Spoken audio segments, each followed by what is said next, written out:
Alors, on va essayer de démarrer un cours sur Parashat Vaïchi, mais j'aurais voulu faire une introduction pour que vous compreniez les engagements qu'il y a derrière et on va dire les conséquences qui sont des conséquences organisées, pensées par l'homme, mais qui sont dues forcément à quelque chose qui est d'ordre de l'inconscience. Alors, je vais essayer d'expliquer ce que je veux dire.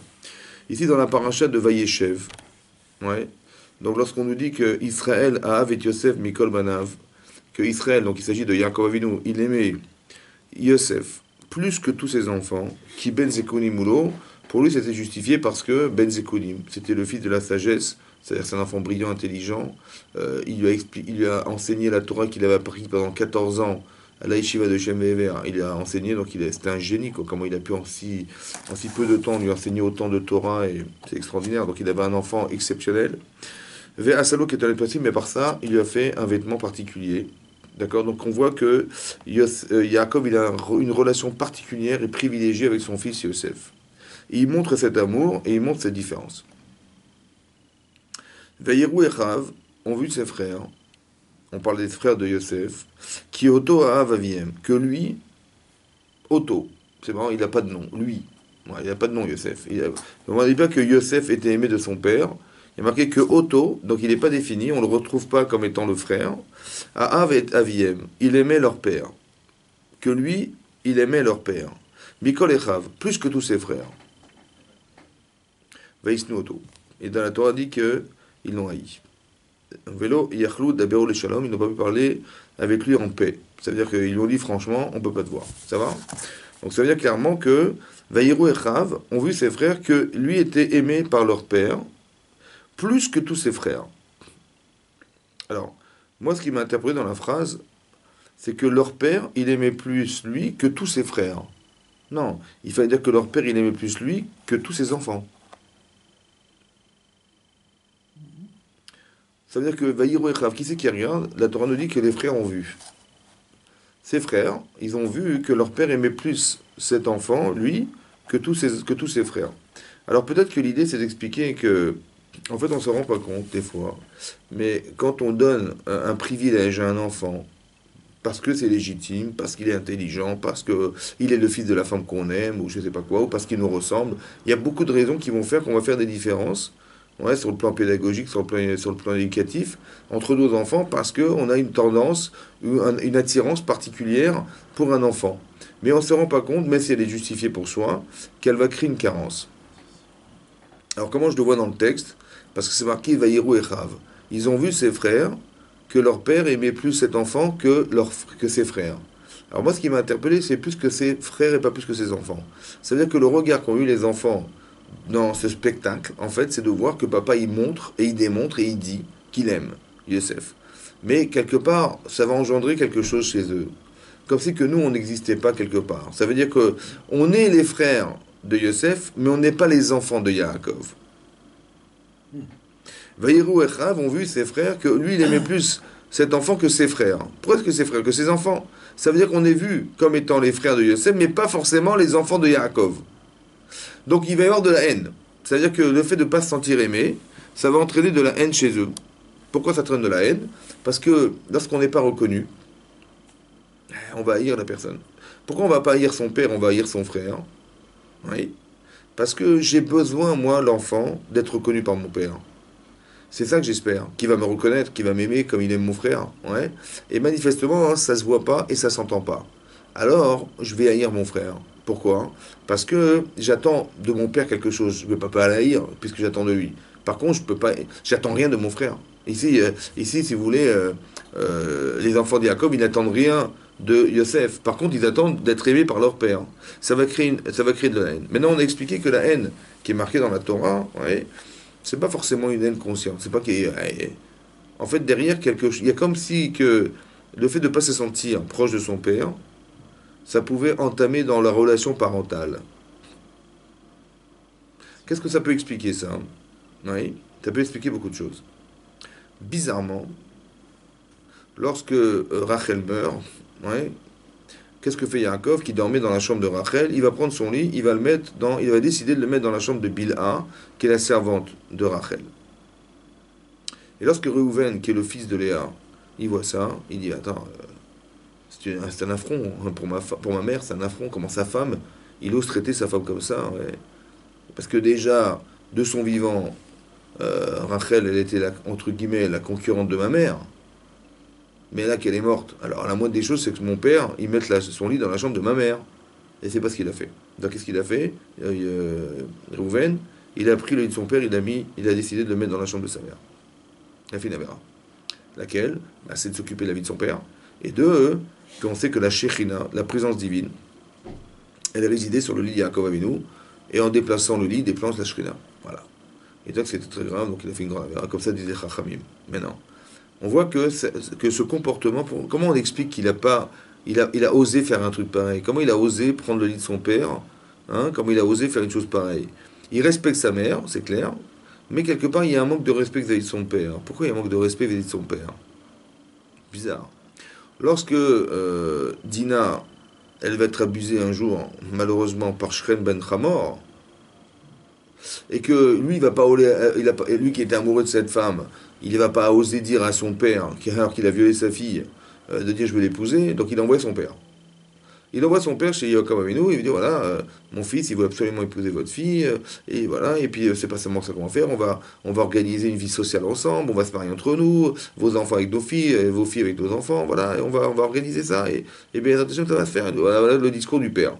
Bon, Yaakov il entend ça, et tout à coup les frères interviennent dans la Torah. Ils étaient dans les champs là-bas, et tout à coup ils viennent, ils disent mais qu'est-ce qui se passe? Ils disent bah voilà, voilà ce qui s'est passé, voilà, je suis désolé de vous dire, voilà, mon fils, il a fait ça avec votre sœur, et voilà, et alors ils ont dit bah attendez, alors ils ont dit quoi? En fait ils ont pensé, parce que la loi du Ben Noir, ouais, la loi des Ben Noir, des enfants de Noir, c'est que l'adultère est interdit, la relation, ce genre de relation de viol et d'abus des femmes, c'est condamné à mort. Ouais. Et il y a un autre din, c'est que lorsqu'on ne fait pas la justice, parce que finalement Shrem ben Hamor il était condamné par cet acte-là, mais les habitants de la ville de Shechem qui auraient dû juger et condamner cet homme, ils l'ont pas fait. Donc ils ont jugé qu'il fallait condamner cet homme et condamner le peuple qui s'y trouvait. C'est pour ça ils ont fait une sorte de ruse en disant, vous savez, nous, on ne peut pas se marier comme ça, avec des gens incirconcis, il faut vous circoncire. D'accord? Et donc, ils ont fait la circoncision, ils ont réussi à dissuader tous les habitants de la ville de faire la circoncision pour que Shrem ben Hamor puisse épouser Dina. Qu'est-ce qu'ils ont fait au bout de 3 jours, alors qu'ils étaient en grande souffrance? Ils sont rentrés dans le massacre de la ville. Ils ont pris Dina, ils sont partis. Ils n'ont pas consulté leur père. Et ça c'est ce que les Chazal leur reprochent. C'est bizarre, ils n'ont pas consulté leur père. Réuven, il va pas consulter son père, en lui disant mais papa, pourquoi tu dors dans la chambre de ma tante et tu dors pas dans la chambre de ma mère? Et là, pareil, ils vont pas consulter leur père. Après encore, quand Yehuda, hein, quand ils vont finalement voir Yosef arriver, alors qu'il est arrivé, il a eu l'audace de dire vous allez vous prosterner à moi, et eux ils n'ont pas supporté ce qu'il a dit. Oui. Il a dit quoi? Tu vas nous régner, tu vas nous régner, tu vas nous gouverner. Et qu'est-ce qui s'est passé? Ils ont décidé unanimement de le condamner. Et donc ils ont jugé Yosef et ils l'ont condamné à mort. Et Yehuda il a dit non, on va pas le tuer, on va le vendre. Donc ils ont finalement vendu des vendeurs d'esclaves. Et ils n'ont pas de nouveau consulté leur père. Ils n'ont pas demandé à papa. Alors vous allez me dire, bah, évidemment qu'il n'aurait jamais accepté une chose pareille. Mais bon, attendez, je vous explique, parce que là on va quand même éliminer un des enfants de Yaakov Avinu. Il faut quand même lui demander est-ce que légitimement ce qu'on pense est juste quand même, non? La référence de Torah, c'est son père quand même, c'est Yaakov Avinu. Donc la moindre des choses, non, déjà c'est son fils, en plus la référence Halacha, c'est son père, et la moindre des choses, c'est dire papa, écoute, on a un problème, qu'est-ce qu'on fait quoi? Ils n'ont pas consulté leur père. À 3 reprises, on voit qu'ils n'ont pas consulté leur père. Pourquoi? C'est bizarre. Alors peut-être que le fait que leur père, il n'a pas montré de la considération, parce que quand il a un rapport privilégié avec Yosef, il démontre par là la différence, et que la Torah décrit ça comme une haine. C'est-à-dire que la haine, c'est quoi la haine? En fait, c'est de se sentir pas aimé. C'est pas la haine, on peut pas haïr son père, mais par contre, on peut se sentir pas aimé. C'est-à-dire qu'on aurait tellement aimé, on aime son père, mais il y a quelque chose qui a entamé l'amour, ou qui a entamé la relation parentale, qui fait de se sentir ignoré. Et ça, peut-être que, intérieurement et inconsciemment, il y a comme un désir de dire tu ne m'as pas respecté, je ne te respecte pas. C'est très important qu'on comprenne ça, ouais, que dans l'inconscient de l'enfant, il peut y avoir cette problématique que de dire, ouais, que de dire que tu m'as pas respecté parce que tu as aimé mon frère mais pas moi, ouais, tu me l'as pas montré en tout cas, tu me l'as pas dit. Et ça peut entraîner quelque chose qui est de l'ordre du manque de respect de ses parents, mais qui est pas conscient, qui est inconscient, parce que je vois quelque chose que je n'ose pas dire, mais je le sens, je le ressens, et ça, hein, je l'évacue en fait de ma conscience pour ne pas souffrir, donc je le mets dans mon inconscient, mais mon inconscient me renvoie cette information. De quelle manière? En n'allant pas consulter mon père, en n'allant pas lui demander qu'est-ce qu'il en pense. Ouais. Comme il y a Reuven, il n'a pas osé dire à son père, mais papa, je comprends pas ce qui t'arrive. Pourquoi tu as osé mettre ton lit dans la chambre? C'est une interrogation qu'un enfant se pose, mais il n'a pas osé lui demander la question. Ouais. Ou alors, s'il avait respecté son père, il n'aurait pas été spontanément prendre son lit. Il aurait dit je respecte mon père il a une valeur intrinsèquement forte chez moi, par pudeur ou par respect, je ne veux pas quand même prendre son lit. Il a été osé, il a osé. Mais il a osé le faire, ça veut dire que son père n'avait pas le poids qu'il devait avoir dans sa conscience, c'est ce qui lui a permis. Mais d'où vient le manque de relation et de poids dans la conscience? Peut-être qu'il vient de là. Ça veut dire que dans la relation parentale, il faut faire attention, ouais, même s'il y a des différences qui existent, c'est vrai, parce il ne faut pas qu'elles soient soi-disant justifiées par le père ou par les parents, ouais, la mère ou le père, et que pour eux c'était logique, c'était normal, et ben, si les enfants n'ont pas compris, ben, c'est leur problème, et puis un jour ils comprendront, et je ne sais pas quoi. Non, parce que la carence qu'on crée derrière, elle crée une fracture familiale, et on ne peut pas demander à nos enfants de nous respecter si on ne les respecte pas. D'accord? Donc c'est important de voir ici que tout ce qui n'est pas dit, ou tout ce qui n'est pas montré, ou qui n'est pas démontré, ça laisse quelque chose. Aussi, un autre principe qu'il faut voir, c'est comme ça. Nous, on sait dans la Torah qu'on a reproché à Yaakov Avinu d'avoir manqué le respect de ses parents. Pareil. C'est marqué dans la Torah que lorsque Yosef est décédé, pour Yaakov il est décédé, donc il a dit Tarov Taraf Yosef, Yosef a été déchiqueté. Et là-bas c'est marqué qu'il a pleuré son fils Yamim Rabim de nombreux jours. Yamim Rabim, de nombreux jours. Mais Rachid expliquait, il a pas pleuré son fils de nombreux jours, mais de nombreuses années.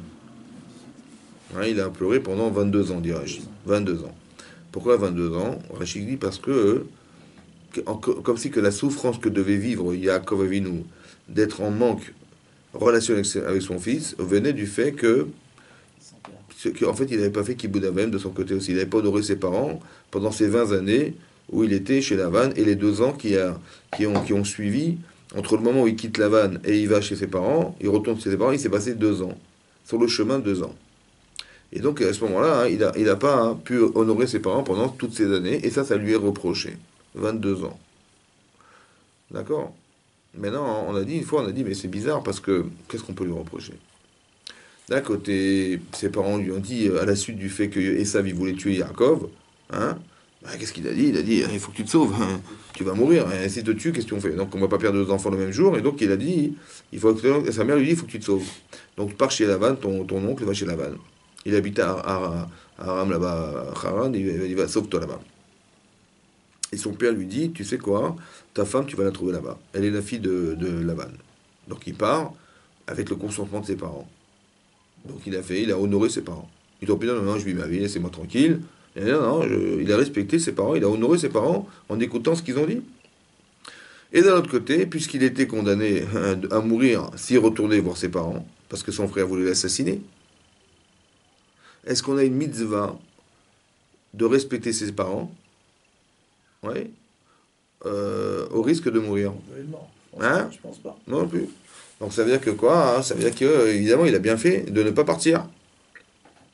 Parce qu'on n'a pas le droit de mettre sa vie en danger sous prétexte de mitzvah de Kibbout Avim, de respecter ses parents. Or, s'il n'avait pas la mitzvah, hein, alors pourquoi on lui reproche de ne pas l'avoir faite? S'il est exempté de la mitzvah parce que il était en danger de mort, et qu'on n'a pas de devoir de se tuer sous prétexte de mitzvah de Kibbout Avim, alors qu'est-ce qu'on lui reproche? Un, il a fait Kibbout Avim en partant, et deux, il a respecté ses parents. Il n'a pas pu faire autrement que de ne pas venir, parce qu'il ne veut pas mettre sa vie en danger. Donc il a bien fait de rester, d'accord? Donc qu'est-ce qu'on lui reproche? Alors on a dit une fois que le Maharal de Prague, il explique qu'il y a marqué Yamim Rabim, de nombreux jours. Il a pleuré son fils de nombreux jours, en parlant d'années. C'est bizarre qu'on ait dit des jours pour dire des années. Et dans la Torah, c'est marqué, dans la parasha de Vaïtse, c'est marqué que lorsque Yaakov a rencontré Rachel, il a dit à son beau-père Laban, écoute, je vais travailler pour elle 7 ans. Et là-bas, c'est marqué que quand il a travaillé ces 7 années, Vayaravod Yaakov et Rachel, il a travaillé Yaakov pour Rachel 7 ans. Ve'ayu be'enav, elles étaient ces années, Kiyamim achadim, comme des jours echad, comme des unités de jours. J'étais un fiancé. Bah, votota, par amour pour elle. Et on a dit que Yamim achadim, ça veut dire que c'est passé à une vitesse incroyable. C'est passé vite. 7 ans, comme des jours. Maintenant, le Maharal, il dit que si quelqu'un, il a le souci du kibbutz Abahem, ça veut dire que il aurait dû se dire, normalement, il aurait dû se dire, j'aurais tellement aimé retrouver mes parents, pouvoir les honorer, exprimer la reconnaissance que j'ai d'eux, leur rendre service, je sais pas moi, exprimer du kavod, exprimer du respect, de l'honneur. Il dit, mais je peux pas parce que mon frère veut me tuer, qu'est-ce que je peux faire? Mais c'est un souci permanent. Et il le dit et il en parle, et voilà, et c'est comme ça. Est-ce que ça aurait dû passer vite? Justement, non. Non. C'est ça le problème. Donc ça veut dire que la Torah, qu'est-ce qu'elle est en train de dire? On ne reproche pas à Yaakov Avinu de ne pas avoir fait la mitzvah parce qu'il ne va pas la faire, D'avoir. mais de ne pas avoir ressenti le désir. C'est-à-dire que si je ne ressens pas le manque, c'est que quelque part cet honneur, je ne l'ai pas. J'honore plus ma personne que celui que je devrais honorer, c'est-à-dire mes parents. Tu dis, je peux pas faire autrement, il va me tuer. Justement, le fait de savoir que tu peux pas, ça devrait te torturer. Et ça ne te torture pas. Donc ça veut dire que la conscience que j'ai de mes parents, elle n'est pas assez présente pour que ça me dérange. Ouais, mais il s'appuyait sur le fait qu'il est parti avec leur bénédiction en même temps. Ouais. Mais c'est pas ça que je suis en train d'expliquer. Je suis en train de comprendre Oui, pourquoi Chachamim, ils ont pensé que c'était grave. Oui, moi aussi. Alors il faut comprendre de cette manière, en expliquant que de savoir que je construis quelque chose dans ma vie, c'est que quelque part, lorsque ça me manque, ça doit être un révélateur. Le manque est un révélateur que les choses, elles sont construites chez moi. Parce que si ça ne me manque pas, c'est que c'est pas là. Vous comprenez ou pas? Donc c'est-à-dire qu'il faut absolument comprendre derrière le fait qu'il n'ait pas ressenti le besoin de les retrouver, que le kavod qu'il leur doit n'était pas présent dans sa tête. Ça veut dire que, voilà. Et donc, qu'est-ce qui se passe, en fait? Et peut-être l'idée, c'est comme ça, écoutez bien. Si pendant 20 ans, j'ai pas dit à mes enfants, ah, mes parents me manquent, ah, j'aurais tellement aimé les voir, pendant 20 ans qu'il est chez la vanne, qu'est-ce que les enfants y pensent? Peut-être qu'ils pensent que c'est pas grave. Vous comprenez? C'est-à-dire qu'inconsciemment, tu peux faire des cours de Torah, tu vois ça, mais d'accord, je veux bien, papa il nous explique, qu'il Bouddha Vahem, il dit tout, mais il va pas forcer ses parents. Et il nous dit pas non plus que ça lui manque. C'est un problème. Ça veut dire quoi? Ça veut dire qu'on n'est pas obligé de respecter ses parents. Mais ça, c'est inconscient, encore une fois. Parce que je ne l'ai pas vu. C'est comme des gens vous disent, mais il faut faire cette halakha. Il dit, mais on n'a jamais vu ça. Ouais, mais mes parents, ils n'ont jamais fait ça. On n'a jamais vu ça. Comme si que tout ce qu'on faisait, c'est ce qui est marqué dans la Torah. Mais ce qu'on fait pas, c'est pas marqué dans la Torah. Ben non. C'est-à-dire que ce qu'on voit pas, pour nous, c'est pas halakha. Vous avez compris? Et donc c'est pareil. C'est-à-dire que si je ne parle pas de mes parents, ou si je ne parle pas de ce qui me manque, quelque part, peut-être que je crée chez l'autre, l'enfant, ou la personne qui me côtoie, quelque chose qui relève le fait que c'est pas si important. Donc c'est pas grave, vous comprenez ou pas? Inconsciemment, c'est pas grave. Ça veut dire que c'est pas grave si je veux pas consulter mon père. C'est pas grave si je m'oppose à lui. C'est pas grave. Peut-être que l'insolence, elle vient de là. Ça veut dire que l'insolence, elle vient du fait que je ne vois pas quelque chose qui relate le fait que mes parents sont si importants que ça. Oui. À part ça, il s'est greffé autre chose, c'est la négligence. Ça veut dire que j'ai montré, moi, Yaakov, que j'aimais plus Yosef que mes frères. Ça va? Et donc, quelque part, j'ai aussi montré que je l'aimais plus que vous. Inconsciemment, c'est ça qui se passe. Ils ont vu, ses frères, qu'il aimait plus Yosef que nous. Ça veut dire qu'il y a un problème. Vous avez compris, un problème relationnel. Donc, en fait, c'est pas pour critiquer, c'est pour nous qu'on apprenne quelque chose de là. On apprenne que lorsqu'on néglige, on montre une certaine empathie vis-à-vis d'un et pas de l'autre. Et quelque part, on entraîne des conséquences. Parce que la façon dont on doit voir les gens, des choses, n'ont pas la même chose, la même façon de nous de les concevoir. Un père, il peut se dire, moi je sais ce que je fais, et il y a une logique parentale qui est liée à un enfant, qui est spécifique, et qui est cohérente. Mais c'est pas parce que c'est logique que c'est vrai. Et ouais, c'est le problème. Parce que l'enfant, il a une autre logique. et il a une autre façon de penser. Et lui, il subit ce choix, finalement. Un petit peu comme quand Hachem il a donné la Torah d'Israël sur le mont Sinaï, ça a créé de la haine. La haine des peuples du monde qui n'ont pas eu supporter. En fait, Hachem il a fait un choix, donc je respecte le choix d'Hachem. Bah, Hachem il a dit, voilà, le peuple élu, bah, c'est Israël. Donc je respecte ce choix, mais le problème c'est que. Et nous alors? Vous avez compris? Voilà.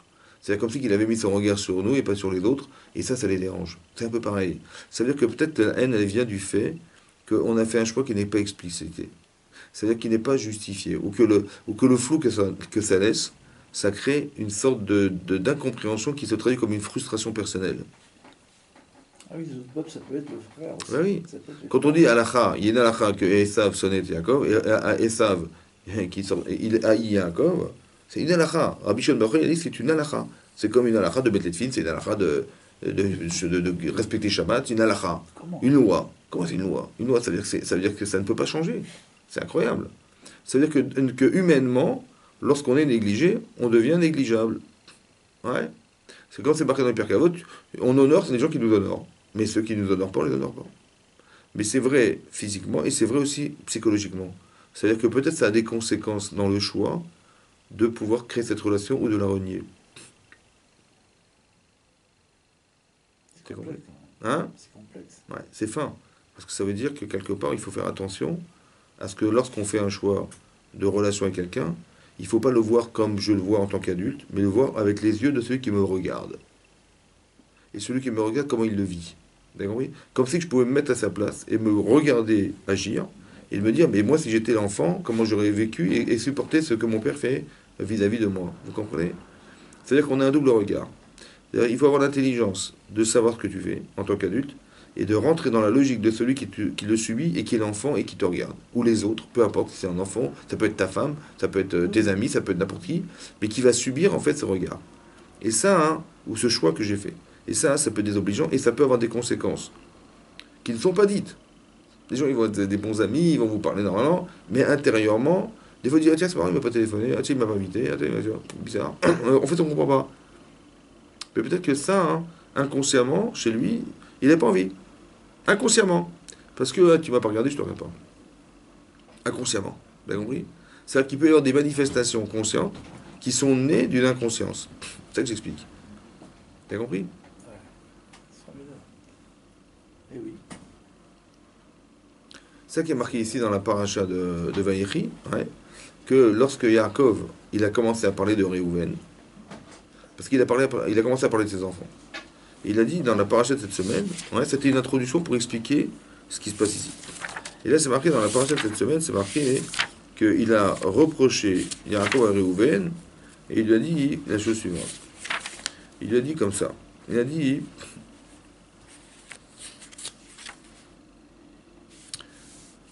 comme ça. Réhouven, Bechori Ata. Réhouven, tu es mon aîné. Le premier enfant né, c'est toi. Kochi vereshit oni. Kochi, tu es ma force. Reshit oni, les prémices de ma semence.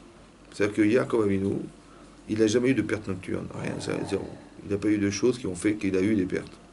La première semence qu'il a eue, c'est lui. Et donc quoi? Yeter seet, ve yeter az. En fait, peut-être qu'il a transmis par là quelque chose de très fort. La première semence.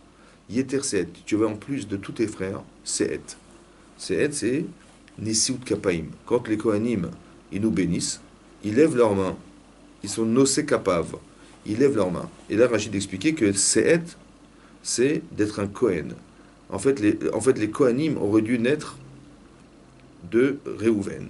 C'est-à-dire que celui qui avait la fonction de bénir le clan Israël jusqu'à la fin des temps, c'était les enfants de Réhouven. Yeter Az. Plus encore, une autre qualité, Az. Az, c'est quoi? C'est la puissance. Mais c'est qui? C'est la royauté d'Irachi. C'est-à-dire que les rois d'Israël, jusqu'à la fin des temps, devaient descendre de Réhouven, qui était le prémisse de la semence de Yaakov, autant qu'il était le nez de Yaakov Avinu. Pachas Kamaim al Totar. Pachas Kamaim.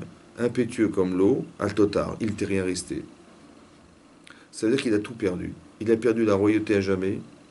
Et il a perdu la Keuna à jamais. Qu'est-ce qu'il a pu faire pour perdre tout ça? Ki'alita mishkeve avicha. Parce que tu as fait monter les couches de ton père.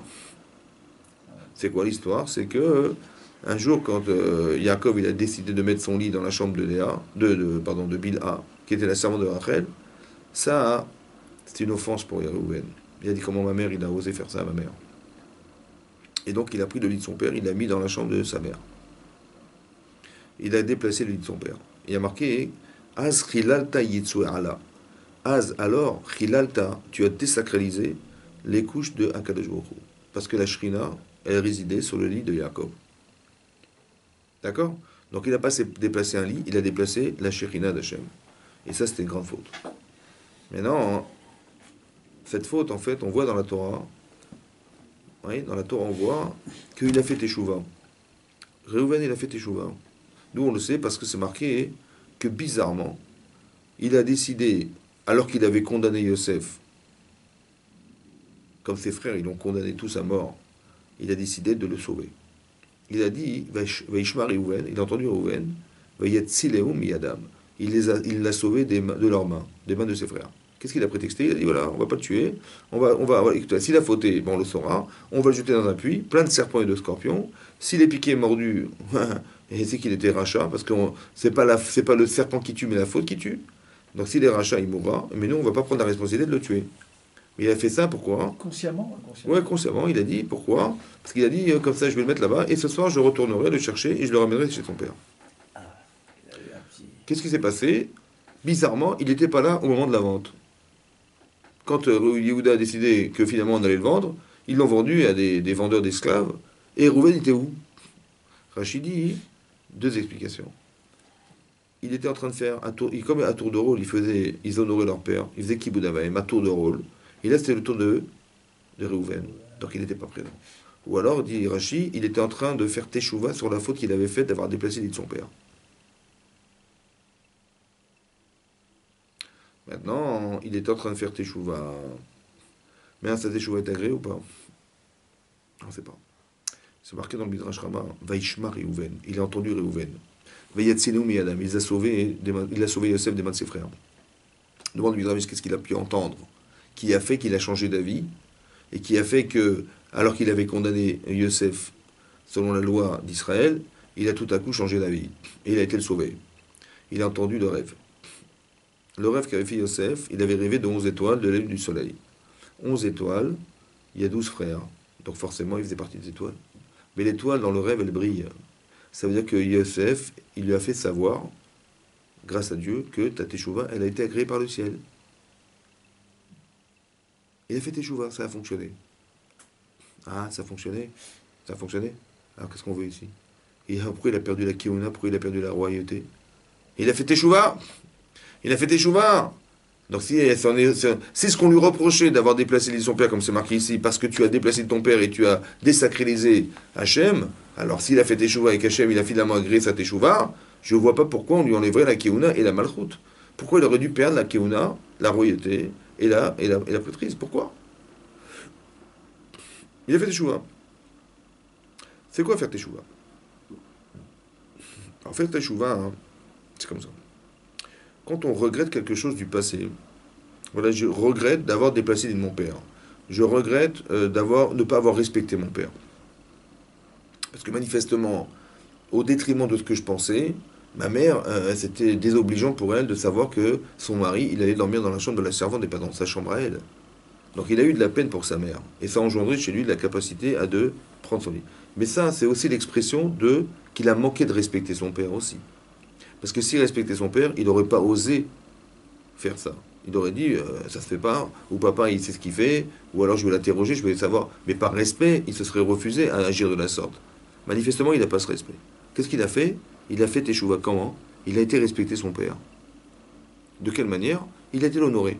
Si manifestement, j'avais manqué de mettre, comment dire, quelque chose qui va justifier le respect que j'ai de mon père, ouais, alors je vais aller l'honorer pour nourrir cette relation et faire que maintenant mon père il sera honoré par moi et donc je vais appréhender ce sentiment et si maintenant je vais devoir consulter mon père, ben, je n'aurai pas l'audace d'aller dire que ouais, je vais apprendre à connaître mieux mon père. C'est ça qui vous avait. Oui. Je vais mettre dans la case qui est dans mon cerveau, papa, je mets des éléments qui vont justifier le respect que je lui dois. Donc je vais aller chercher chez lui, c'est une mitzvah, d'aller chercher chez mon père qu'est-ce qui justifie le respect que je lui dois. C'est ça la mitzvah de respecter son père. Parce que tu peux pas faire ça de façon mécanique ou de façon parce que c'est marqué dans la Torah, il faut respecter ton père. Oui, mais pourquoi? Qu'est-ce qui justifierait sincèrement le respect de ton père? Va chercher chez lui quelque chose d'exceptionnel, va chercher chez lui quelque chose qui alimente le respect que tu lui dois, et à partir du moment où tu es capable de dire et de ressentir ce respect, alors tu vas respecter ton père. Et c'est ce qu'il a fait. Il a fait teshuva, il a respecté. Maintenant, malgré tout, il a perdu la kevuna, la malchoute. Pourquoi? Parce que la teshuva, qu'est-ce que ça fait? La teshuva, c'est de regretter ce que j'ai fait. Mais je ne peux pas regretter ce que j'ai fait physiquement, parce que je ne peux pas rattraper ce que j'ai fait. Si j'avais pu retourner dans le passé et changer ce que j'ai fait, je retourne au passé et je me refuse d'aller déplacer l'île de mon père. Mais c'est impossible. Donc c'est pas ça faire teshuva. C'est pas de rattraper ce que tu peux pas faire. Par contre, tu peux rattraper ce que le souvenir a fait de toi. Parce que moi, je me rappelle que j'ai pris l'île de mon père et j'ai osé faire une chose pareille. Mais ça a eu une conséquence, c'est que j'ai négligé mon père. J'ai entamé dans le respect que j'avais de mon père. Et ça a eu des conséquences. Parce que dorénavant, je vais moins le respecter que d'habitude. Voilà. Avant, je le pensais, maintenant, je l'ai fait. Vous avez compris la différence? Si je pensais, si je savais, si maintenant j'ai compris que j'ai déplacé mon père, ça veut dire que j'ai manqué de respect vis-à-vis de lui. Donc j'ai manqué d'avoir quelque chose qui justifie l'honneur que je lui dois. En ayant agi de la sorte, j'ai encore plus entamé dans cette relation. Parce que j'ai agi, vous comprenez ou pas? Et donc ça a forcément des conséquences dans la relation que j'ai à mon père. Forcément. Ça, j'efface. Je regrette, je recommence plus, et je vais chez mon père, et je vais l'honorer, et je vais faire. Donc ça marche. Ça va? Ça marche. Par contre, ce qui marche pas, c'est quoi? Ben, ce qui marche pas, hein, c'est la mida. Écoutez-moi bien. Le défaut. Le défaut qui est Pachaz Kamaim. En vérité, écoutez-moi bien. La source de son problème, l'origine de la problématique de Réhouven, c'est pas d'avoir déplacé ton père. C'est vrai qu'il a manqué de respect, c'est vrai. Mais le problème, c'est qu'il est spontané. Il n'est pas réfléchi. Vous avez compris?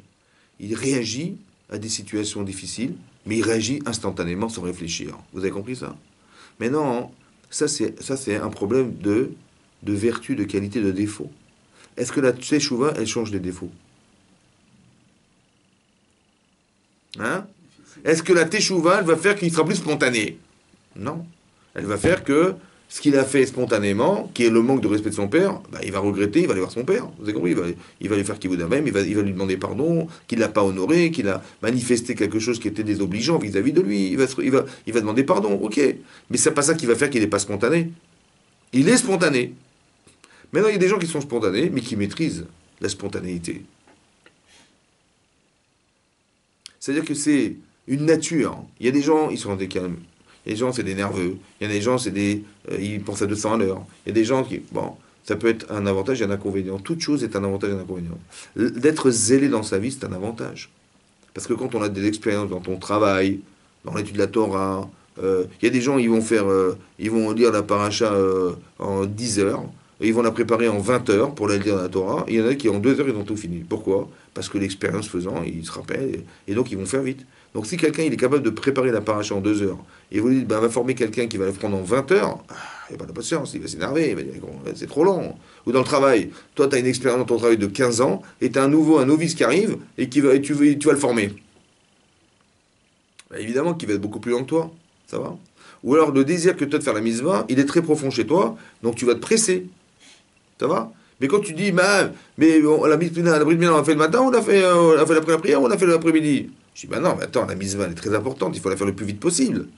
Mais quand tu dis, mais tu vois des gens, il faut... Non, attends, on avait prévu de la faire jeudi. Bon, mais qu'est-ce qui va venir jeudi à la prière? Et qu'est-ce qui va venir jeudi faire le repas de la Séouda de la Mila? Alors, on fait dimanche, pas grave, fait dimanche. J'ai compris, mais attends, ça se fait pas dimanche. Ouais. Donc tu vas t'énerver. Tu vas dire, mais comment c'est quoi ces gens-là? Ils ont pas honte et tout. Tu vois que le fait que tu as un sentiment positif d'être zélé dans les mitzvot, ça peut aller contre toi et tu peux t'énerver contre des gens. Ça va? Mais c'est des midot, ça, c'est des qualités. C'est humainement construit comme ça. C'est quelque chose que tu subis, c'est ta nature. C'est pas toi qui l'as choisi. Donc c'est-à-dire que ce qu'on reproche à Yehuda, à Reuven, c'est quoi? Tu as une nature d'être zélé, tu as une nature d'être spontané, c'est vrai. Mais il faut des fois que ça te serve, mais des fois ça te dessert. Si tu contrôles pas, si tu contrôles pas, c'est ça qui est l'objet de la perte. Tu n'as pas été roi d'Israël, pas parce que tu as fauté. Tu n'as pas été Cohen d'Israël, pas parce que tu as fauté. C'est parce que tu es spontané. Quelqu'un qui est spontané, sans réfléchir, il fait des choses instantanément sans réfléchir, tu peux pas être roi. Et si tu maîtrises pas, la preuve, c'est qu'il a perdu, al total, il n'y aurait rien resté, pas parce qu'il a fauté, parce que la teshuva, ça répare.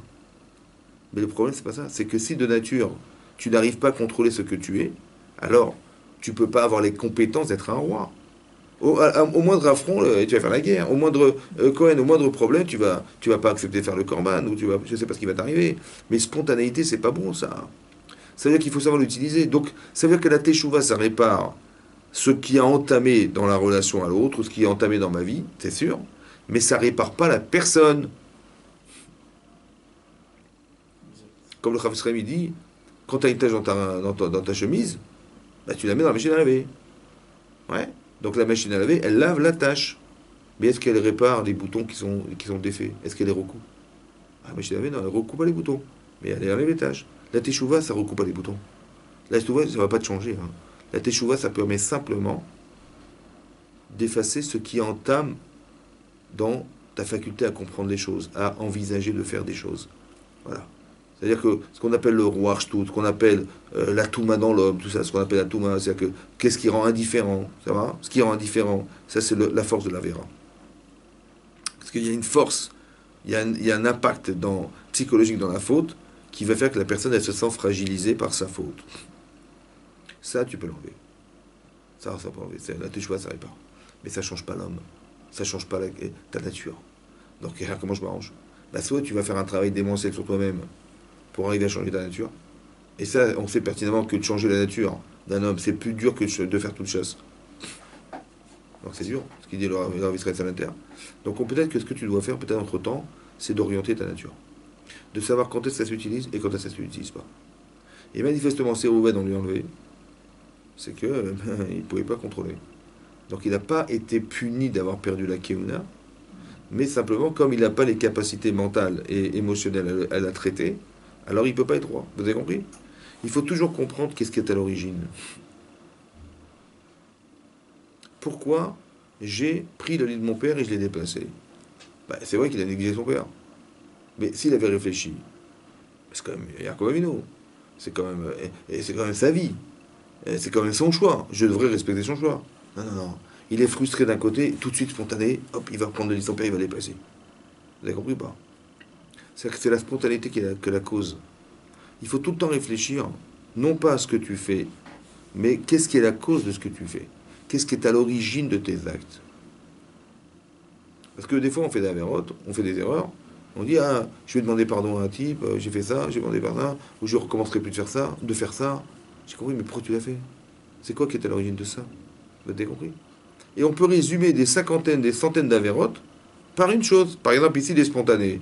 Ben, dans ton travail, tu auras des problèmes avec tes employés. Dans ton travail, tu auras un problème avec ton patron. Dans ton travail, tu auras un problème avec les livreurs. Et les choix, ils sont. Ou alors, je sais pas moi, t'as des stocks de marchandises. Ouais. Et tu dis non, mais on va vendre. On va vendre. Et tu forces. Et de façon, sans réfléchir, de façon spontanée, tu penses que ça va se résoudre. Mais non. Regarde, est-ce que le stock il est bon? Est-ce que ça plaît? Est-ce que machin? Réfléchis, est-ce que c'est le bon produit? C'est le bon marché? Est-ce que c'est la période pour vendre? Je sais pas moi. Mais la spontanéité, ça n'aide pas dans ces cas-là, vous comprenez? Donc il va rater beaucoup de choses. Il va dire, mais j'ai pas de mazal, je comprends pas, mais qu'est-ce qui m'arrive? C'est pas compris. Mais si tu ne réfléchis pas avant de choisir, mais ça va pas. Vous avez compris pas? La cause de tout ça, c'est ça. La relation avec sa femme, avec ses enfants, avec ses amis, avec ses employés, avec je sais pas moi, avec ses voisins, c'est un problème de spontanéité. Donc il dit, bah, je vais demander pardon à ma femme, je vais demander pardon à mes enfants, à mes voisins, à mes amis, aux banquiers, à tous les gens que je côtoie. Mais non, ça sert à rien. Il faut comprendre pourquoi c'est comme ça. Qu'est-ce qui a fait que tu agis de la sorte?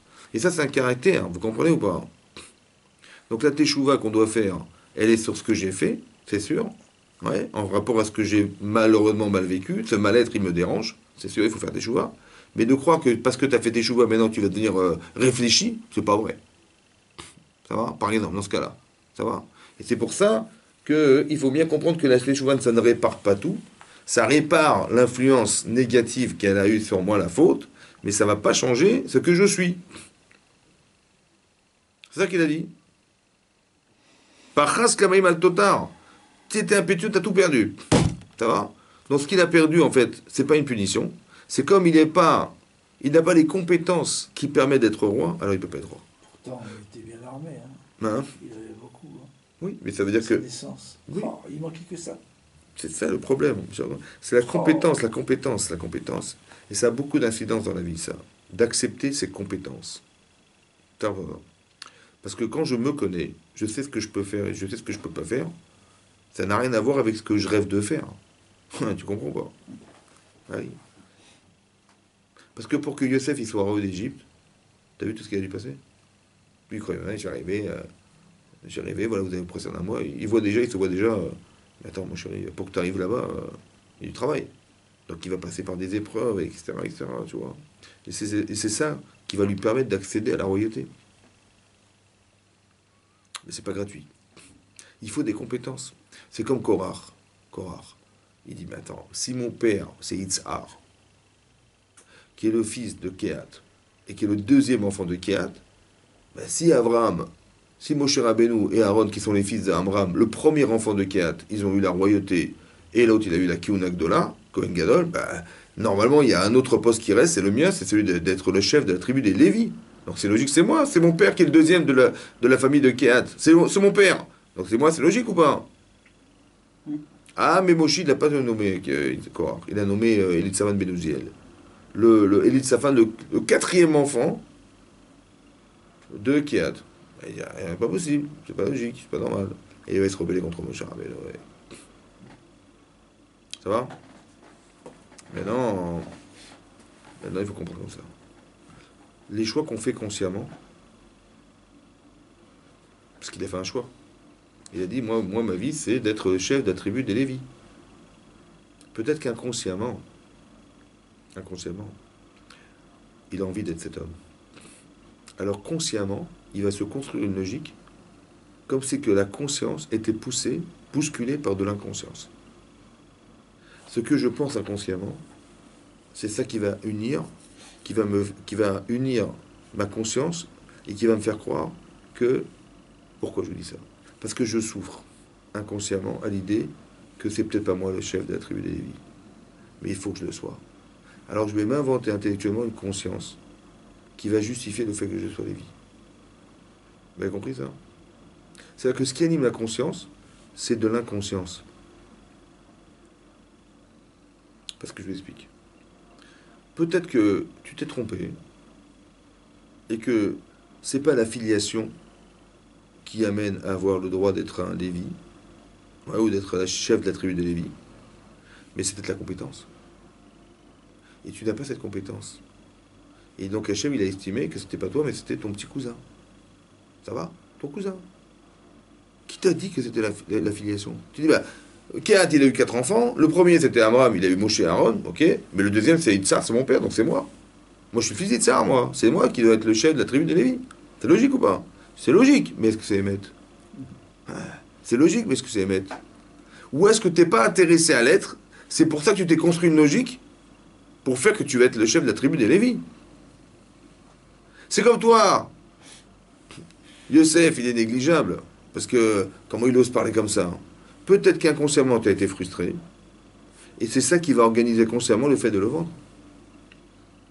Et ça tombe bien, parce qu'il est arrivé, et tu as traduit le rêve comme étant le rêve qui va justifier le fait qu'on le vende. Parce que comment Yehuda, il va se procéder à toi, c'est pas possible. Et comme c'est pas possible, parce que tu ne veux pas être roi d'Israël, c'est ton frère Yehuda qui va être le roi d'Israël. Donc tu es rebelle contre la royauté. Mais ce raisonnement, il est alimenté par de l'inconscience. Il y a une certaine logique quand même dedans. Bien sûr, mais il faut la comprendre. Et pourquoi il y a une négligence? Pourquoi j'ai pas été touché par ce que je vais dire? Parce que qu'est-ce que je vais dire? Ben, je vais prétexter qu'il est mort. Et je vais dire à mon père, ton fils il est mort. Ouais. Mais pourquoi je suis pas sensible au deuil que mon père va porter? Pourquoi je ne respecte pas mon père? Tu vois? Peut-être parce qu'il ne m'a pas respecté. Inconsciemment, il ne m'a pas respecté. Parce que quand il a montré l'amour qu'il avait vis-à-vis de Yosef, et qu'il avait un attachement particulier. Et il avait un privilège particulier de tuer avec lui. Et il a eu le cadeau de son père. Quelque part, on était où, nous? Tu vois, cette négligence, elle amène à ce qu'on néglige. Inconsciemment, tu négliges, tu te sens négligé. Alors, bien sûr, c'est ton père, mais il y a une forme de négligence de sa part. Alors, tu vas être négligeable vis-à-vis de lui. C'est dur. C'est inconscient ce que je vous raconte. Ça veut dire que c'est très important. Hein? C'est dur. Ouais, c'est comme ça.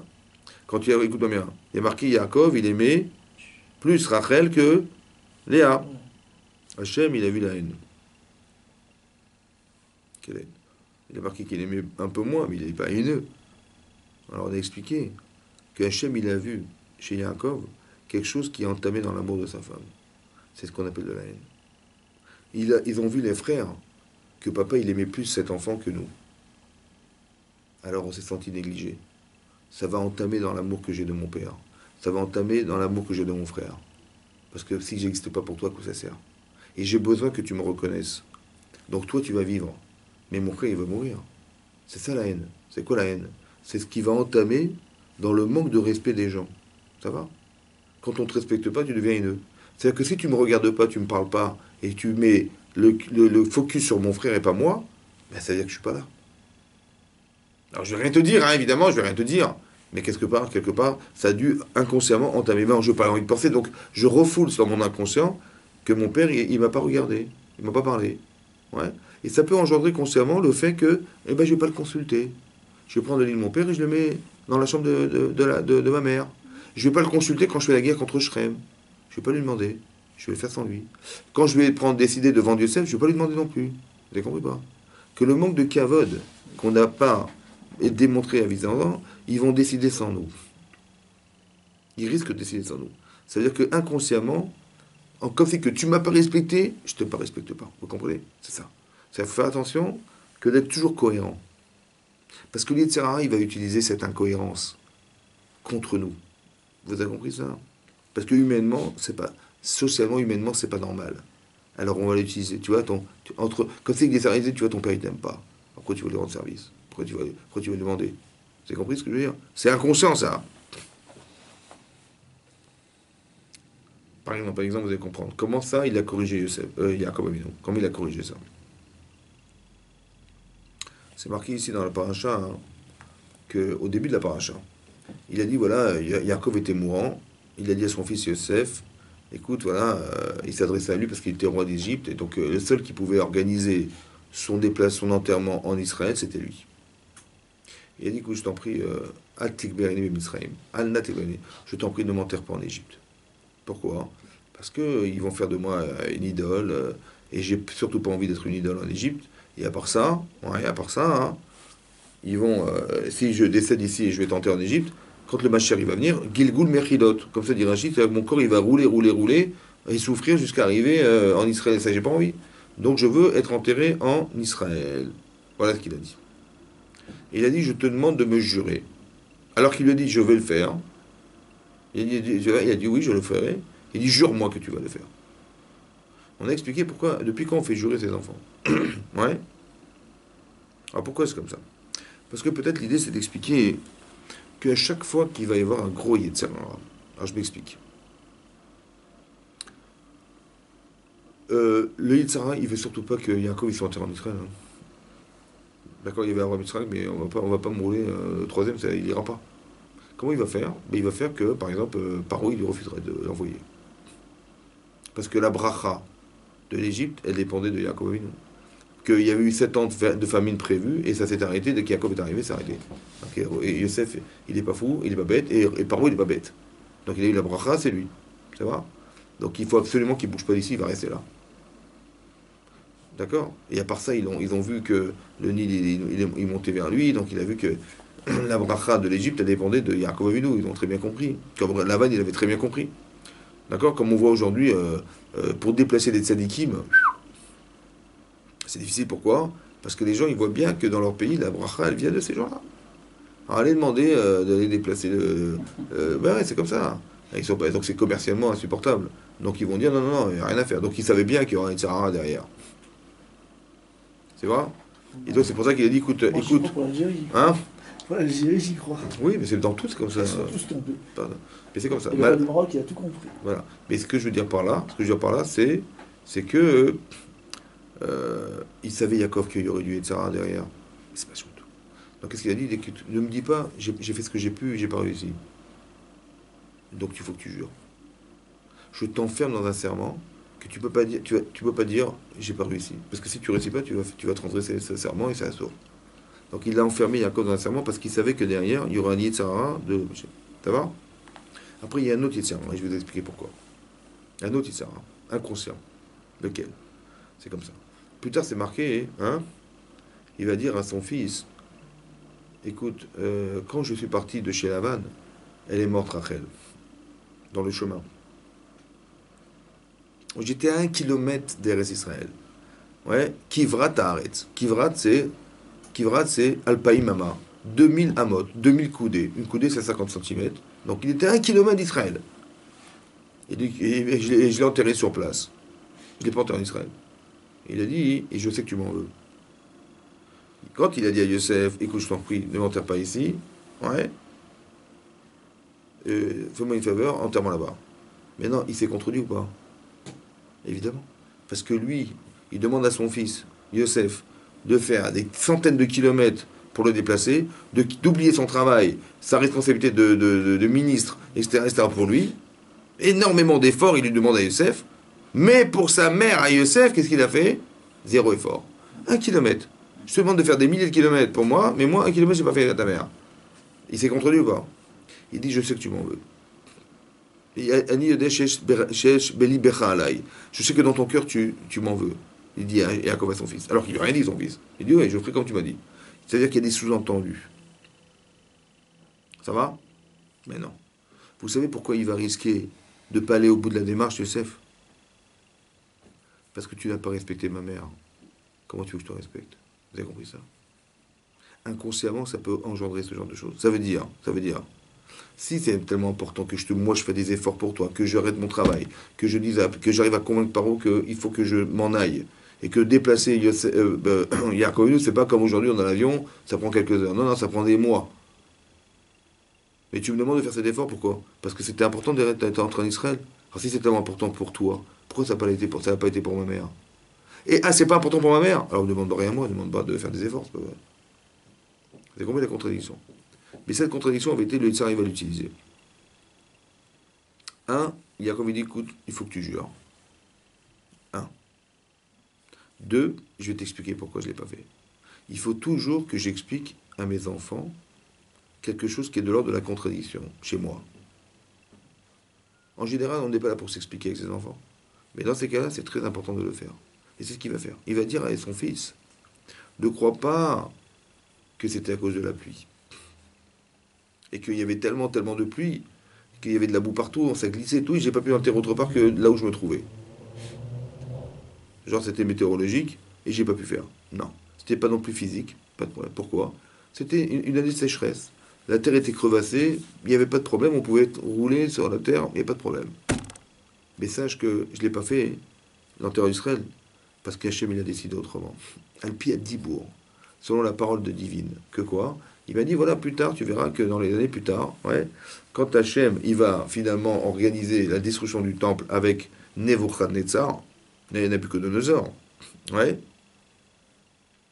il va dire que son gouverneur d'armée, il va prendre les bénis d'Israël, il va les exiler en Babylonie. Mais ils vont passer devant le cercueil, devant le tombeau, pardon, de Rachel. Et elle, Veyatsa Rachel, elle va sortir Rachel. Mais va calbaner, elle va pleurer pour ses enfants. Et elle va réclamer à Hachem de les faire revenir en Israël un jour. Et Hachem, il va dire, Yesh Sachar les la terre. Tu auras un salaire pour ce que tu as fait. Le salaire, c'est d'avoir pas jaloué sa sœur. Et il a dit, ils retourneront dans leurs frontières. C'est pour ça que je l'ai enterré là. Parce qu'ils vont passer là, et ça va déclencher. Elle va être enterrée en dehors d'Israël, parce qu'elle va solutionner les problèmes de gens qui vont vivre en dehors d'Israël. C'est elle qui va s'occuper. C'est pour ça que je ne l'ai pas enterré là-bas. D'accord? Donc ça veut dire que qu'est-ce qu'il a fait Yaakov? Il a justifié, en fait, il a répondu à la question de son enfant. Parce que si tu réponds pas, qu'est-ce qui va se passer? Qu'est-ce qui va se passer si tu réponds pas? Ben, Youssef, après la mort de son père, il va dire quoi? Il va dire mon père, il était extraordinaire, hein. Un homme exceptionnel. Mais avec ma mère, laisse tomber, il n'a même pas enterré en Israël. Alors que moi, il m'a demandé de faire des efforts. C'est ça qui va rester. Il va y avoir une tare dans la relation parentale qui va rester à jamais. Ça va entamer dans son rapport de kavod avec son père. Vous comprenez ou pas? Il faut pas que ça reste, ça. Il faut que je l'enlève. Donc qu'est-ce que je fais? Je balaye dans son cerveau tout ce qui pourrait lui alimenter pour m'aller contre moi. Je veux pas. Ou qu'est-ce qui va faire qu'il va finalement pas aller au bout de la démarche parce que je n'ai pas respecté sa mère. Et ça peut être un argument inconscient. Alors je vais balayer. Qu'est-ce que je vais faire? Je vais dire, écoute, il n'y a pas de problème météorologique. C'est le pied bon. Maintenant écoutez-moi bien. Le Rav Chaim Shmulevitz, il explique pourquoi il a dit deux choses. Un argument physique. Ça veut dire que ne crois pas que j'étais dérangé à cause de la pluie. Il ne pleuvait pas. Et deux, un problème spirituel. Il dit, c'est Hachem qui a décidé. Pourquoi l'argument spirituel, il n'a pas suffi? Hachem, il a dit. Qu'est-ce que... Et puis, au bénéfice du clan Israël, parce que grâce à elle, ils ont pu retrouver la terre d'Israël. Ça suffisait pas, ça? Il peut discuter. Pourquoi il a besoin d'expliquer la pluie, la météo? Et il a mis la météo avant l'argument spirituel. C'est bizarre. Il dit, ne crois pas qu'il pleuvait, hein? Non, il pleuvait pas du tout. Bizarre. C'est louche, hein? Pourquoi il faut dire les deux toujours? C'est pourquoi? Parce qu'on a une corps et on a une neshama. Il y a toujours les deux facultés à réfléchir, corporellement et spirituellement. Écoute-moi bien. Quand tu réponds spirituellement, il veut dire, ben Hachem a décidé. C'est ce qu'il risque de dire l'enfant. Il dit, ah, ça va, ça t'a arrangé. Hein. Facile. Ça t'a arrangé, hein. T'es content. Hein. Ah, c'est parce qu'il pleuvait hein, que t'as pas pu le déplacer. Donc t'étais content quand il a dit, non, elle va rester là, elle va rester là. T'étais content, hein. T'as pas fait trop d'efforts, ça va? Il faut que tu argumentes aussi dans l'aspect physique. Sinon, t'inquiète pas, il pleuvait pas. C'est-à-dire que tu vas répondre à ce qui ne s'entend pas. Quand tu lui as demandé, tu vas m'enterrer, il va dire, bien sûr, pas, bien sûr, je vais le faire. Mais en vérité, au fond, je sais que tu m'en veux. Ça va? Ça veut dire que je sais que ce que je te propose contredit ce que j'ai fait. Alors il faut absolument que j'élimine ce que tu crois en mal de moi. Parce que c'est faux. Vous avez compris pas? Ça, ce qu'il a fait là, a priori, selon moi, ouais, c'est ce qu'il n'a pas fait au départ. Écoutez-moi bien. Quand il a pris la Torah à Yosef. Quand il avait un rapport particulier avec lui. Quand il a montré l'amour qu'il avait de lui. Est-ce qu'il s'est mis dans la tête de celui qui a subi cet amour? C'est-à-dire ses autres enfants. Est-ce qu'il s'est mis dans leur tête? Non. Parce qu'ils ont vu, eux, que papa, il aimait plus cet enfant qu'eux. Il n'a pas su regarder avec le regard de l'enfant qui subit son choix. Et tout à coup, maintenant, là, à la fin de sa vie, là, hein, il est en train de lire dans la lecture que l'enfant fait de lui. Tu as compris ça? C'est-à-dire qu'il est en train, Yaakov, de s'expliquer, parce que je sais que tu m'en veux. Au lieu de, quand il a donné la lecture, il aurait dit à cet enfant, je sais que vous m'en voulez, parce que j'ai montré que j'ai aimé cet enfant plus que vous. Et ça, il n'a pas fait. Et ça a entraîné la haine, ça a entraîné la jalousie, ça a entraîné la fracture familiale, ça a entraîné la vente, une catastrophe. Mais en faisant ça, il a fait échouer là. Comment? Il ne faut pas que je laisse aucun impact, aucune tare dans la tête des enfants. Parce que si ça n'est pas expliqué, ça va rester nocif. C'est un virus. Vous avez compris ça? Donc, il vaut mieux que moi, je m'en débarrasse, que j'ai l'audace de dire, de toute façon, j'ai rien à m'expliquer, ils n'ont pas compris, c'est leur problème. Vous avez compris, pas? Moi, je suis tranquille, moi. Hachem, il m'a dit, elle doit être enterrée là, moi, j'ai aucun problème. Donc, pour moi, c'est clair. Mais est-ce que pour eux, c'est clair? J'ai compris, pas? Comment tu peux demander à ton fils de faire autant d'efforts alors que tu l'as pas fait pour ta mère? Tu as compris ça? C'est-à-dire que l'enfant, il regarde que les contradictions permanentes. Il se nourrit de la contradiction. Alors, il ne faut pas laisser les contradictions se faire. Il faut être capable de voir que finalement, ce que je vais décider, au regard de celui qui va le subir, va entamer dans notre relation. Et ça, j'ai pas envie. C'est ça que j'ai dit au début. Que le fait qu'il ait, entre guillemets, négligé ses enfants, c'est peut-être pour ça que Réhouven, il ne s'est pas permis d'aller le consulter. C'est pour ça que Shimon et Lévi, ils ont fait la guerre sans aller lui demander conseil. C'est peut-être pour ça aussi que Yehuda, il a décidé de vendre son fils sans aller lui demander. Est-ce que c'est bien? Vous avez compris pas? Que la négligence, elle vient du fait qu'on a un jour peut-être été négligé. Et qu'inconsciemment, on ne va pas respecter les gens qui ne nous ont pas respectés. Que dans l'enfance, ouais, on a vu que papa, il a fait une différence. Mais cette différence, elle n'est pas supportable. Alors, bien sûr que je ne la vis pas parce que c'est mon père, mais je la refoule dans mon inconscient. Et après, ça a des conséquences conscientes. Que, comme c'est que mon inconscient me disait, mais pourquoi tu as besoin d'aller voir? Il ne tient pas compte de toi. Pourquoi tu vas te tenir compte de lui? Vous avez compris? C'est incroyable. Mais inconsciemment, ça peut avoir des conséquences. Parce que s'ils avaient demandé conseil, ben, ils n'auraient jamais fauté. Vous avez compris, moi? Si Réhouven, il avait dit à son père, papa, écoute, je suis désolé, je comprends pas, mais explique-moi, parce que maman, la pauvre, elle est dans... C'est une offense quand même que de mettre ton lit dans la chambre de... Tu vois, il a dit, non, mais voilà, il y a la shrina. Ah d'accord, excuse-moi, j'ai pas. Tu comprends? Que si ta sœur, elle a été abusée par Shem Ben Hamor, toi, tu as dit légitimement pensé qu'il était condamnable. Parce que Shem Ben Hamor, selon la loi de Noir, tout ce qui est lié aux relations interdites, il condamne à mort. Et ceux qui n'ont pas jugé Shem Ben Hamor, Dinim, ça s'appelle Dinim, Mishpat, les jugements, un Ben Noir, il doit faire un jugement. Ils n'ont pas fait le jugement de Shem Ben Hamor, donc ils sont condamnés à mort. Donc c'était légitime. Ils étaient condamnés, c'est vrai. Oui. Mais est-ce que ça devait se faire comme ça? Tu as compris? Est-ce que toi, tu penses qu'il vaut mieux que d'essayer de retrouver des dînars et de leur expliquer que ça ne se faisait pas, ou de les massacrer sous prétexte qu'ils ont fait un truc qui était négligeable? Si tu peux éviter la mort, pourquoi tu vas les tuer? Tu vois? Donc il valait mieux faire que toi, bon, ils vont faire la bride Mina, ils vont être faibles à cause de la Mida, ils ne pourront pas bouger. Toi, tu rentres, tu prends Dina et tu t'en vas. Mais pas tu les massacres. Pourquoi tu les tues? Ah, mais c'est la loi! C'est la loi! Ils n'ont pas respecté la loi. J'ai compris, mais est-ce qu'il n'y a pas une autre manière de faire? C'est ça qu'il a dit, Yaakov, il a dit que ce que vous avez fait, ça a été volé d'Esav. Parce que la bracha qu'a faite Yitzhak à Esav, c'est Becher Becha Tirye. Tu vivras par le sabre. Mais ça a été volé. C'est pas de chez nous, ça. Ça, vous l'avez volé de là-bas. Oui. Kli Hamas Michotehem. Les armes que vous avez, elles ont été volées. La violence, c'est pas de chez nous. Vous avez compris ça? C'est ça qu'on leur reproche. Pourquoi? Parce que la violence, elle a été exprimée par de la colère, de l'injustice. Et c'est pour ça que, de façon injuste, ils ont ressenti de l'injustice vis-à-vis de leur sœur, et donc ils ont massacré la ville. Et ils ont trouvé ça aussi injuste que Yosef, il ait pu penser qu'on était, soi-disant, ses soumis, là.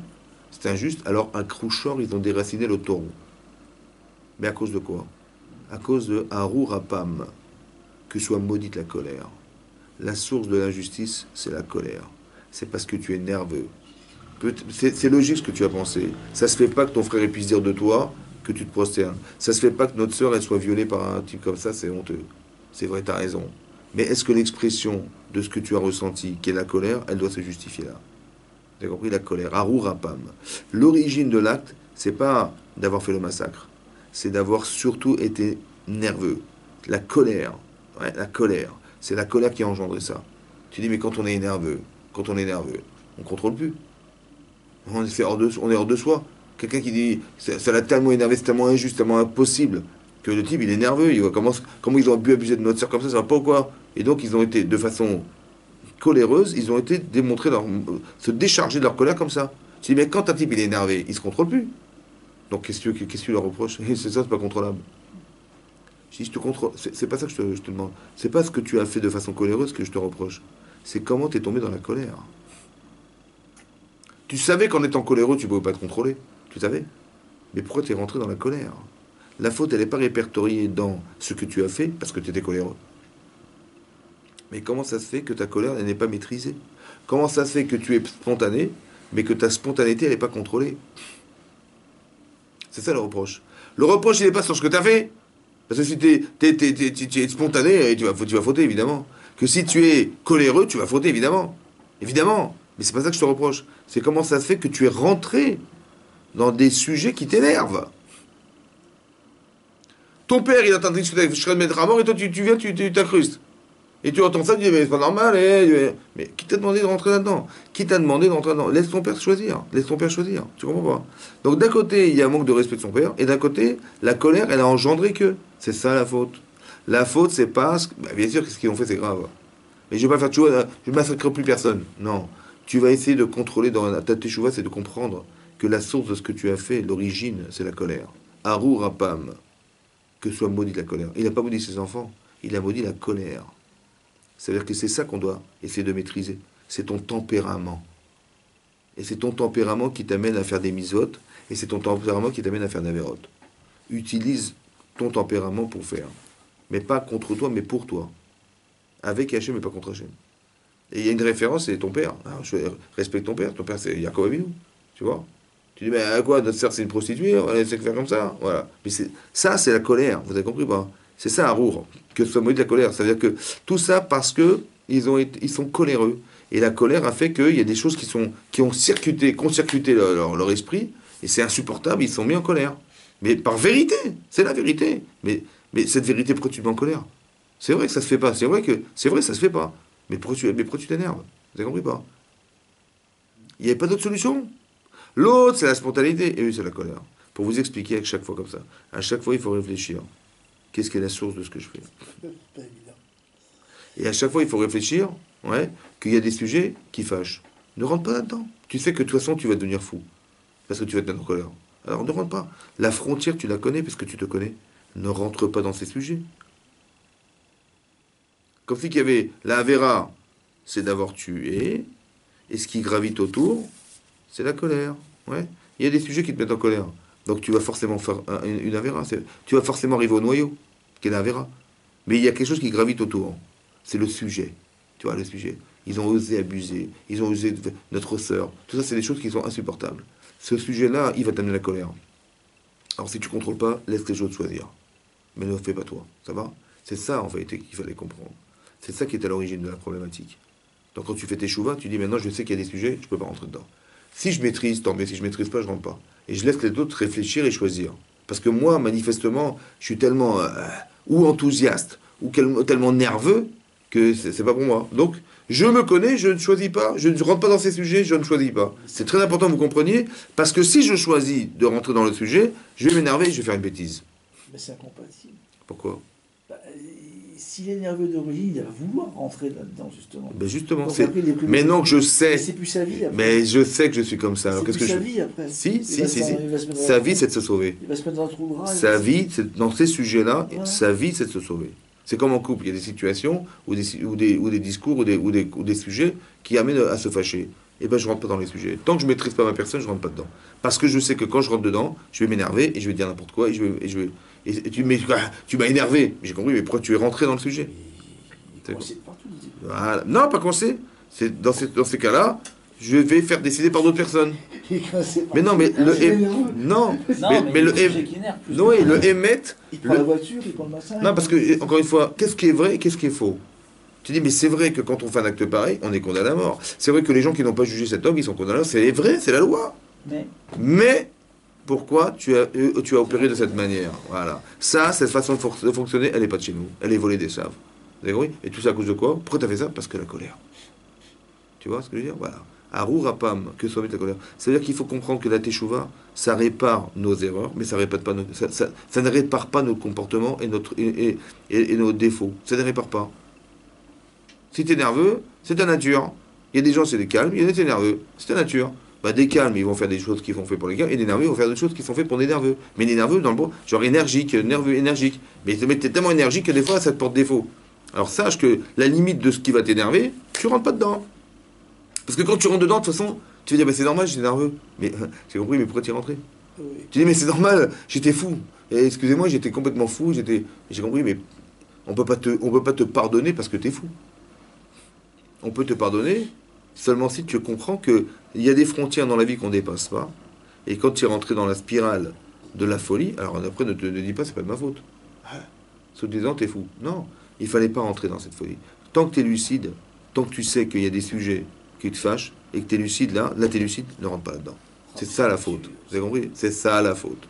Arou Rapam, que soit maudit la colère. Il faut être écoléreux et sage en même temps. Il faut être tout en vérité. Mais savoir avoir. Il faut juste savoir jongler et savoir utiliser ce que nous sommes. Donc il faut se connaître. Tu vois, par exemple, l'autre, il est spontané. Il faut savoir que je suis spontané. Voilà, je réfléchis pas tout de suite. Il arrive un truc, spontanément, des fois c'est bien, des fois c'est pas bien. Donc quand tu vois qu'il y a des surprises et que tu risques de tomber dans la spontanéité, tu dis écoute, je peux pas décider. Je demande à quelqu'un d'autre, c'est pas moi. Donc tu connais ta nature, tu connais ta. Tu es nerveux, tu dis je rentre pas là-dedans.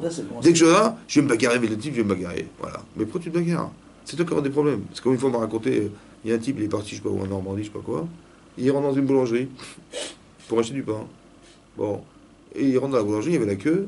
Et la femme, elle lui dit, la boulangère, elle dit écoutez, on ne sert pas les juifs ici. Vous pouvez sortir. Comme ça.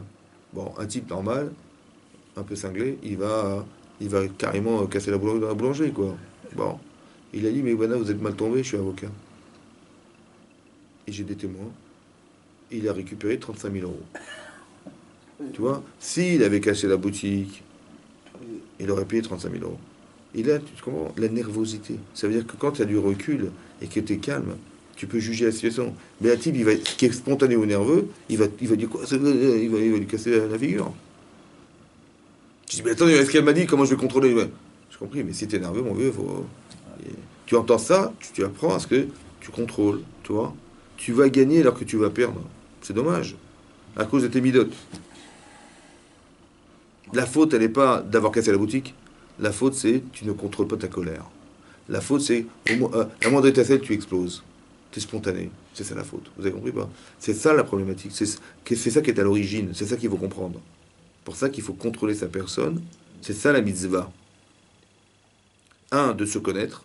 Et deux, de savoir ses limites. C'est ça la mitzvah. Que la teshuva ne répare pas. Tu dis, tu vas à la boulangerie, tu dis excusez-moi, machin, j'ai cassé votre boutique, excusez-moi, je recommencerai plus. Je recommencerai plus, mais si t'es énervé, tu vas recommencer. Si t'es spontané, tu vas recommencer. Tu as compris pas? Donc la teshuva, elle permet d'effacer ce regard, je ne suis plus de cet homme, mais dorénavant, tu vas réfléchir comment tu vas contrôler ta personne. Ce qui n'a rien à voir avec ta teshuva. Vous avez compris pas? Tu dis je regrette, ou tu dis non, je regrette rien du tout. Bon, tu restes dans ta vera. Ou tu dis non, non, écoutez, là où je reconnais, j'ai fait une bêtise. D'accord, t'as fait une bêtise. Alors qu'est-ce que tu vas faire? Je dis, je recommencerai plus à rentrer dans les boutiques boulangerie. Comment ça? Tu peux pas ne pas acheter du pain. Donc qu'est-ce que tu vas faire? Tu vas comprendre que ce que j'ai fait, je reconnais que c'était grave. Mais maintenant, l'origine de ça, c'est la spontanéité, c'est la colère, c'est ce que vous voulez. Ça va? Et ça, je dis maintenant, dorénavant, si on parle comme ça, je contrôlerai. Parce que je sais ce que j'ai à perdre. Donc je vais contrôler. T'as compris? Je vais pas tomber dans le panneau deux fois, c'est bon. Donc je contrôle. Donc le désir de ne pas perdre, il est plus fort que la colère. Donc je me contrôle. Oui, c'est ça. Mais c'est ça qui a permis de se contrôler. Chazak ou Baruch? Chazak.